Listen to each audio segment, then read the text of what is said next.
तो आज का जो वीडियो होने वाला है बहुत ही खास होने वाला है, क्योंकि हिंदी मीडियम वाले बच्चों के लिए और ज्यादा खास इसलिए है क्योंकि जो भी बच्चे सीयूटी की तैयारी कर रहे हैं मात्र 45 दिन बचे हैं और उनके मन में एक सवाल चल रहा है कि अब इन 45 दिन में ऐसी क्या रणनीति होनी चाहिए जिससे हम अपने ड्रीम यूनिवर्सिटी का सपना पूरा कर सके। तो आज का वीडियो सिर्फ उसी के बारे में है। आज मैं बताऊंगा कि ये जो आपको पीछे 45 दिन नजर आ रहे हैं बेटा ना, इसमें हम कैसे तैयारी करें, क्योंकि बहुत लोग हिंदी मीडियम वाले को नजरअंदाज कर देते हैं। वो बस पढ़ाते हैं लेकिन बताते नहीं कि रणनीति क्या होना चाहिए। बेटा मैं आप लोगों को रणनीति के साथ पढ़ाऊंगा, रणनीति के साथ सारी चीजें बताऊंगा। तो जल्दी से इस वीडियो को अपने सारे दोस्तों के पास शेयर जरूर करना, क्योंकि वो भी इसी इंतजार में बैठे थे कि कब यह वीडियो हमारे पास आएगा और कब हमें वो रणनीति मिलेगी जिसके द्वारा हम अपने सफलता को पा सके। तो प्यारे बच्चों ध्यान से देखो, 45 दिन में सीयूटी क्रैक करने की अचूक रणनीति बिल्कुल ऐसी रणनीति है कि जो अगर आप फॉलो करोगे बिल्कुल होगा और आप आके हमसे कहोगे कि सर निशान सर आपने जो बताया था बिल्कुल वो रणनीति काम कर गई। क्योंकि बेटा ये रणनीति मैंने ऐसे ही नहीं, कुछ सोच समझकर बहुत ही एनालिसिस कर हमने इसको बनाया है। लेकिन क्योंकि मुझे पता है ना, जो बच्चे सपने सजाते हैं ना उनके सपने टूटते हैं तो वो बहुत ही बिखर जाते हैं, वो टूट जाते हैं। क्योंकि बेटा एक लाइन है कि मैंने ख्वाबों को टूटते देखा है, सपनों में लोगों को बिखरते देखा है। मैंने ख्वाबों को टूटते देखा है, सपनों में लोगों को बिखरते देखा है। तुम तो अभी कच्चे मिट्टी के बर्तन हो, हमने तो पहाड़ों को झुकते देखा है। तो कई पहाड़ झुक जाते हैं, कई पहाड़ टूट जाते हैं। आप तो अभी कच्चे मिट्टी के बर्तन हो, आपको अगर नहीं संभाला जाएगा तो आप टूट ही जाओगे। तो बेटा मात्र 45 दिन, कितना, मात्र 45 दिन में क्रैक करेंगे। देखो सफलता के लिए आवश्यक कदम, महत्वपूर्ण विषय और स्मार्ट टाइम मैनेजमेंट, ये सारे चीज की जानकारी आपको यहां पे मिलेगी। सबसे पहले हम बात कर लेते हैं, यह वह रणनीति है जिसके द्वारा आप 45 दिन में सीयूटी को फोड़ सकते हो। कैसे, ये समझो। देखो सबसे पहले अगर हम बात करें यहां पे तो दिन 1 से 25 यानी कि 25 दिन तक हमें क्या करना है बेटा, कॉन्सेप्ट बिल्डिंग करना है। हमें क्या करना है, हमें कॉन्सेप्ट बिल्डिंग करना है। बिल्कुल एनसीईआरटी की रीडिंग पूरी करें, मजबूत न्यू तैयार करें। यानी कि जितने भी आपके डोमेन विषय है ना, 25 दिन में आप अपने डोमेन विषय पे काम करो, कंसेप्ट बिल्ड करो। क्यों? क्योंकि सीयूटी जो होता है, सीयूटी में जो क्वेश्चन आते हैं वो कंसेप्ट ही तो रहता है, वो सारे कंसेप्ट को बनाता है। एंड जब आप 25 दिन में अपने कंसेप्ट को पूरा कर लेते हो, जितने भी आपके डोमेन विषय है, ज्योग्राफी, हिस्ट्री, पॉलिटी, इकोनॉमिक्स जो भी है, जब आप इसके कंसेप्ट बिल्ड कर लोगे ना तब आपके क्वेश्चन लगने लगेंगे। 25 दिन के बाद आ जाओ 26 से 35 दिन। बेटा 26 से 35 दिन तक आपको क्या करना है, मतलब इसके बीच में जो 9 दिन आपके आ रहे हैं, 9 दिन, इन 9 दिन में क्या करना है बेटा आपको, तो पीवाईक्यू और रिवीजन। आपने जो पढ़ा है अब पीवाईक्यू लगाओ। अब ये प्रीवियस ईयर क्वेश्चन कहां से मिलेगा, सब्र करो, सब बताऊंगा। सारे चीज इस वीडियो में मिलेंगे, कहां से रिवीजन करना है, पीवाईक्यू, कहां से हमें कंसेप्ट बिल्ड करने को मिलेगा, कैसे कंसेप्ट बिल्ड करेंगे, मात्र 45 दिन, ओवरऑल सब चीज। तो बेटा पीवाईक्यू और रिवीजन करेंगे, यानी कि पिछले वर्ष जो भी प्रश्न पत्र हुए हैं ना उनको हल करो। क्योंकि पीवाईक्यू हमें बताता है कि हमें एग्जाम कैसे देना है, एग्जाम में क्वेश्चन कहां से आएगा, एग्जाम में क्वेश्चन किस टॉपिक से बनेगा, एग्जाम में किस टॉपिक से सबसे ज्यादा क्वेश्चन आएगा और एग्जाम के लिए सबसे महत्वपूर्ण टॉपिक कौन सा है, ये पीवाईक्यू बताता है। तो हमें समझ गए, इससे मतलब मात्र 9 दिन में आपको क्या करना है, इस मात्र 9 दिन में आपको इस पे काम करना है। अब आगे बढ़ो, जब आप 36 से 40 दिन, देखो शुरू से मैंने लेकर चला 1 से 25 दिन हमें ये काम करना है, 9 दिन हमें ये काम करना है। अब बेटा 35वां दिन खत्म, 36वां दिन से 40 दिन के बीच मतलब कि हमारे पास 4 दिन आता है। अब इस 4 दिन में हमें क्या करना है बेटा, ये जो 4 दिन है, इस 4 दिन में आपको मॉक टेस्ट लगाना है। अभी नहीं लगाना है, देखो मैंने क्या बोला, ये रणनीति आपकी होनी चाहिए, आपकी जो तैयारी होनी चाहिए कुछ इस प्रकार से होनी चाहिए, तब आप सीयूटी को बेटा छोड़ो, कोई भी एग्जाम आप क्रैक कर सकते हो अगर ऐसे रणनीति आपके साथ हो तो। अब ठीक है, तो आप क्या करोगे, जो आपके पास 4 दिन है उसमें आप बेटा लगाओ मॉक टेस्ट।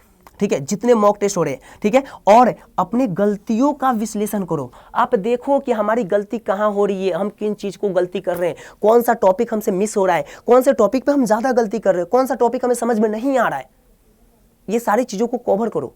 ठीक है, और ये कब पता चलेगा, जब आप मॉक टेस्ट लगाओगे तब। मॉक टेस्ट कहां मिलेगा, लो भैया, है ना, ये तो सबसे बड़ा प्रश्न है भाई, मॉक टेस्ट कहां मिलेगा, बिल्कुल मिलेगा, वो भी मैं बताऊंगा, यही मिलेगा, इस वीडियो में मिलेगा, यहीं पे दिलाऊंगा, टेंशन मत लो। उसके बाद जब हमारा 40 दिन पूरा हो जाएगा तो 41 से 45 दिन लास्ट हमारा, यानी कि ये जो 4 दिन है आपके पास, इस 4 दिन में क्या करेंगे, इस 4 दिन में आपको फिनिशिंग टच करना है। क्या करना है, फिनिशिंग टच, मतलब आपको स्पीड देखना है, एक्यूरेसी देखना है, यानी कि भैया सभी चीज पे आपको विशेष फोकस करना है। फोकस के साथ पढ़ना है, टाइम मैनेज करना है। भैया हमें देखना है कि हमारा राइट सही हो रहा है कि नहीं, पूरा सही हो रहा है कि नहीं, किन चीज़ पे हमें गलती था, वो गलती सुधरा कि नहीं सुधरा, ये सारी बातें। तो हमने शुरू किया था 1 दिन से लेकर और हम पहुंच गए हैं 45वां दिन। ये आपकी रणनीति रही तो आप किसी भी एग्जाम को क्रैक कर सकते हो। ये तो फिर भी सीयूटी है, तो सीयूटी के लिए ये बहुत ही बेस्ट रणनीति होगी। 45 दिन का मास्टर प्लान लेकर आया हूं, मास्टर प्लान बिल्कुल, ठीक है। तो इसी के अनुसार अगर आप तैयारी करो तो आपको बेस्ट आपकी तैयारी होगी। बेटा देखो, सबसे पहले परीक्षा का पैटर्न अगर समझ लो तो आप सभी को पता है कि सेक्शन 1 में हमारा लैंग्वेज का एग्जाम होता है, सेक्शन 2 में हमारा डोमेन विषय का एग्जाम, और सेक्शन 3 जो होता है उसमें हमारा जनरल टेस्ट होता है, ठीक है, जीएटी का पेपर है। यानी कि ये 3 तरीके के सेक्शन बटे होते हैं, सीयूटी में 3 तरीके के सेक्शन होते हैं। अब हमें अगर बेटा एक बात बताओ, अगर आप किसी लैंग्वेज को छोड़ दे रहे हो, अगर आप मान लो डोमेन सब्जेक्ट को छोड़ दे रहे हो, अगर आप मान लो कि जीएटी किसी का छूट गया, तो ये तीनों को आपको स्ट्रॉन्ग करना होगा। ये तीनों आपके स्ट्रॉन्ग होने चाहिए, तब आपको जो ड्रीम कॉलेज है जैसे बीएचयू है ना, हिंदी मीडियम वालों के लिए भैया बीएचयू, बाप रे बाप, डीयू हो गया है ना, इलाहाबाद यूनिवर्सिटी हो गया, जितने भी यूनिवर्सिटी है सबको पा सकते हो अगर आपको ये तीनों पे कमांड होगा तब।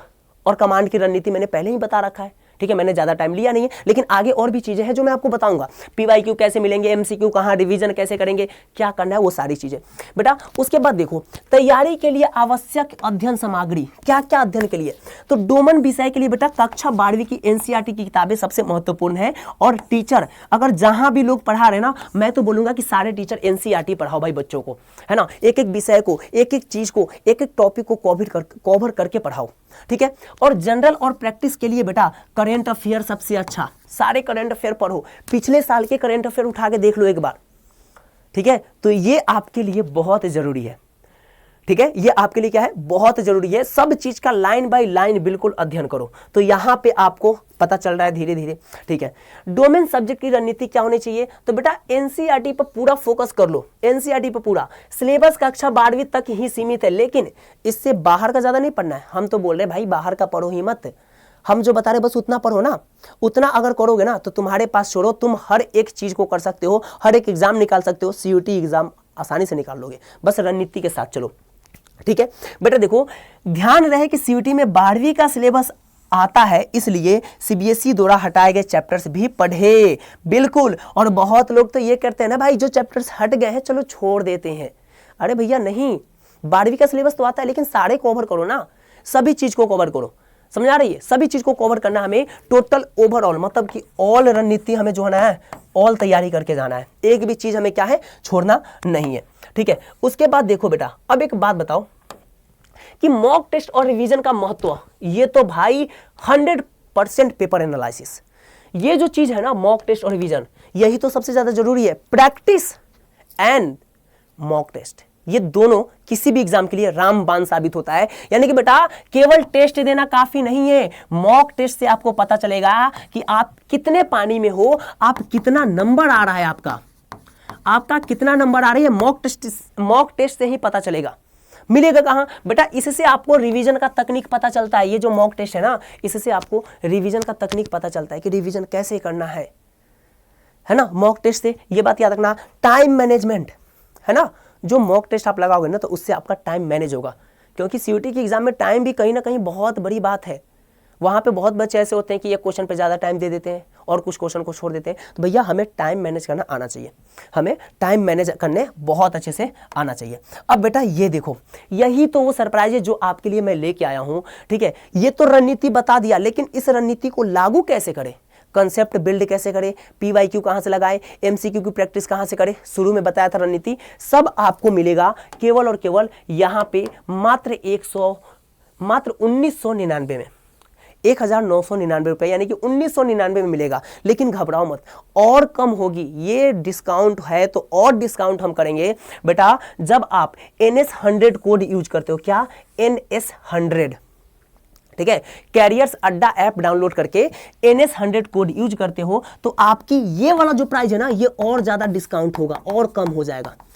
1900 है बेटा, ये और कम होके आ जाएगा 1800 के बाद और नीचे, ठीक है। तो इतना डिस्काउंट आपको मिलेगा जब आप ये कोड यूज करोगे।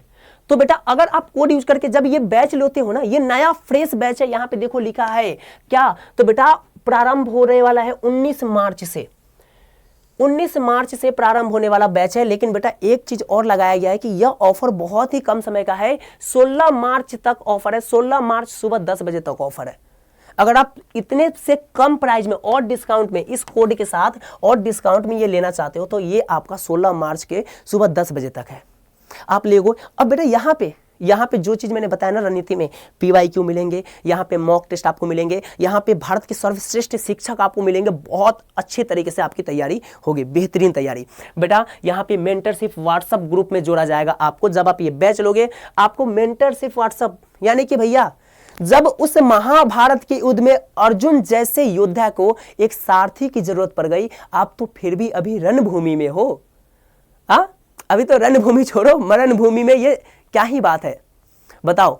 तो उतने बड़े योद्धा को जब सारथी की जरूरत पड़ती है तो आप तो फिर भी अभी नन्हे बालक हो, आप बिना सारथी के कैसे चल सकते हो। तो सारथी बनेगा कौन? सारथी हम बनेंगे, हमारी टीम बनेगी, आपको ड्रीम यूनिवर्सिटी तक पहुंचाएंगे उस रथ से। कौन सा रथ है वो? प्रतिज्ञा बैच। वो रथ हमारा प्रतिज्ञा बैच है। इस रथ में बैठ के हम आपको वहां तक जरूर पहुंचाएंगे, ठीक है। तो प्यारे बच्चों, इसको हर जगह शेयर कर दो ताकि सभी बच्चे के पास ये पहुंच सके और आप सभी अपनी ड्रीम यूनिवर्सिटी को हासिल कर सके। उम्मीद करता हूं कि वीडियो आपको अच्छा लगी होगी। मिलते हैं आप सभी के साथ ऐसे ही धमाकेदार वीडियो के साथ। तब तक करो कुछ ऐसा कि दुनिया करना चाहे आपके जैसा। Have a nice day, God bless you, wonderful time. जय हिंद, जय भारत।